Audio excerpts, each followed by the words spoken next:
Como estruturar uma parceria comercial? Esse é um dos instrumentos mais utilizados na rotina empresarial e ele é um contrato atípico, ou seja, nós não temos uma previsão legal específica a respeito dele, de modo que ele se originou dos usos e costumes empresariais. E mesmo que não tenhamos uma legislação específica, ele tem total validade e força para obrigar as partes e originar direitos. A partir disso, no vídeo de hoje, eu vou te ajudar a entender como estruturar um instrumento de parceria comercial. E o que eu vou falar com vocês é algo básico dentro de uma estrutura preferencial para esse modelo. Até porque cada parceria deve ser analisada sob a própria ótica, dentro do mercado que vai ser aplicado e das condições e expectativas das partes. De todo modo, existe uma estrutura que nós podemos padronizar para qualquer parceria comercial. Primeiro de tudo, quem são as partes? E aqui, não necessariamente pessoas físicas, mas as pessoas jurídicas, até porque quando falamos em relações empresariais,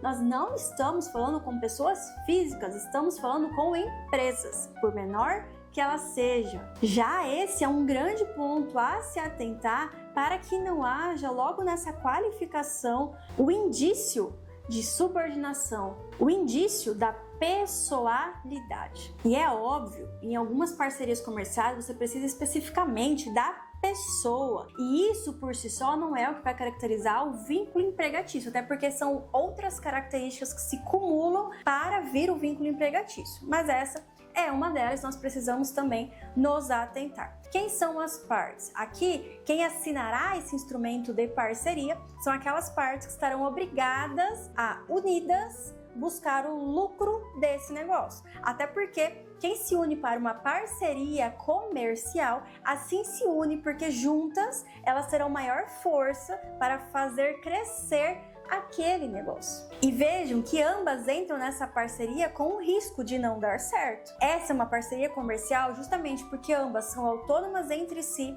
cada uma tem seu próprio negócio, cada uma tem sua expertise, seu foco, independente da outra, mas elas se unem para aquele negócio em específico, para aquele projeto específico, visando lucro, mas pode não vir lucro. Então esse é um risco da atividade econômica empresarial. É um risco comum que todo empresário assume. E aí vejam, se só uma das parceiras assume todo o risco de não dar certo, vamos dizer que só uma assume todas as despesas, só uma assume todas as burocracias, só uma assume todo esse corpo burocrático da parceria, muita calma, porque aqui pode ser mais um indício de um vínculo empregatício do que uma parceria comercial. Contudo, toda parceria comercial terá um dos parceiros, podem ser ambos, mas não é recomendado, como administrador dessa parceria.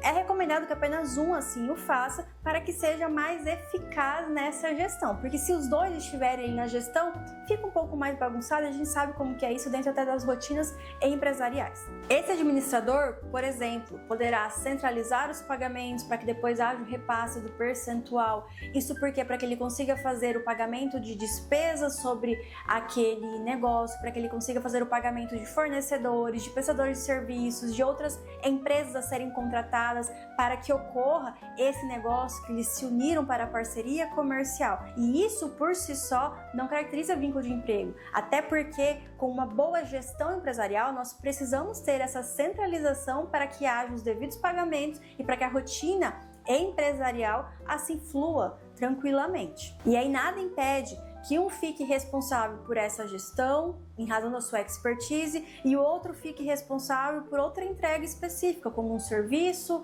o fornecimento de um produto, até porque quando falamos em parceria comercial, não falamos de um modelo de negócio fechado. Estamos aqui falando de uma estrutura que facilita que duas empresas ou mais se unam em razão de um projeto, seja qual for o projeto, desde que lícito e que envolva essa atividade econômica empresarial. E aí, quando vamos descrever o que é essa parceria, do que se trata essa parceria específica, precisamos ser muito bem específicos para que não haja nenhum equívoco de interpretação. Porque veja, não teremos a princípio uma legislação que rege esse negócio. Então nós nos basearemos na boa-fé. E uma vez que esse instrumento for ao judiciário, o juiz irá interpretar a partir do que está ali descrito e da rotina das partes. Então esse instrumento não pode jogar contra as partes, e precisamos aqui resguardar que haja essa especificidade de obrigações e de direitos decorrentes dessa parceria comercial. Então, do que se trata?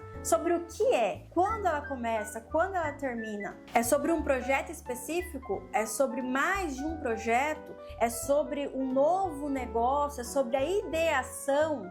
É sobre a empresa, mas para um projeto, um braço da empresa que será extinto depois de um tempo? Então veja que nós podemos trabalhar muito bem a criatividade dentro desse setor empresarial. A grande questão é que precisamos ter essa especificidade para que não haja um equívoco no momento da interpretação. Um parceiro alega que era só sobre esse negócio e o grande problema origina quando esse negócio ele reflete em outros. E aí, se esse negócio que está em parceria acaba refletindo no negócio próprio de um dos parceiros, aquele parceiro que não teve um reflexo no seu próprio negócio, que está aqui só na parceria, ele pode receber algo em razão desse reflexo no negócio da outra parceira, sendo que a princípio diretamente ele não atua naquele negócio. E tudo que eu falo aqui para vocês são de discussões que acontecem realmente no dia a dia. E aí eu chamo a atenção para um ponto muito importante. Quando essa parceria acaba? Eu sei que ninguém começa um negócio pensando em terminá-la ou até pensando ali que vai ter um prazo que ela vai se extinguir, mas pensando que vai acabar em conflito. Mas nós precisamos antecipar isso para que o investimento feito, seja de um serviço ou seja em dinheiro, ele não seja à toa e não haja uma frustração ao final, seja qual for a parte. Se atente ao seguinte, nós precisamos trazer cláusulas de não concorrência, não aliciamento, confidencialidade, trazer com clareza quem transmite know-how a quem se isso realmente acontecer, trazer com clareza com quem fica a marca se eventualmente uma marca surgir, com quem fica o negócio quando eventualmente essa parceria vir a ser extinta, e aí seja por um prazo ou ainda por conflito entre as partes. Se eventualmente ocorrer uma cotitularidade da marca, daquela propriedade intelectual, como que fica com a extinção, como que fica com o eventual conflito entre as partes. Por isso que o instrumento é tão importante até para se definir quem tem mais esforço naquele negócio. E se o esforço ele é igualitário, cada um entrega aquilo que realmente pode dentro daquele seu know-how, eventual indenização como isso ocorrerá. Então, se uma das partes somente ficar, como que fica a indenização a outra? E aí também muito cuidado com cláusulas padronizadas de multa e indenização. Se meramente você coloca 10%, 30% do faturamento dos últimos anos, vamos dizer que esse faturamento não foi tão bom assim. Vamos dizer que ele até foi expressivo, mas ele não condiz com a realidade do negócio. E aí ou você pode ter uma parte que não será bem indenizada, ou você pode ter outra que terá que pagar algo que não faz sentido algum e sairá no prejuízo. De todo modo, ambas sairão no prejuízo de alguma forma. E aí nós sempre precisaremos ter uma cautela na redação para não limitar as possibilidades de uma negociação e até de uma indenização maior ou superior, mas que seja realmente justa de acordo com a realidade e das contribuições feitas por cada parte.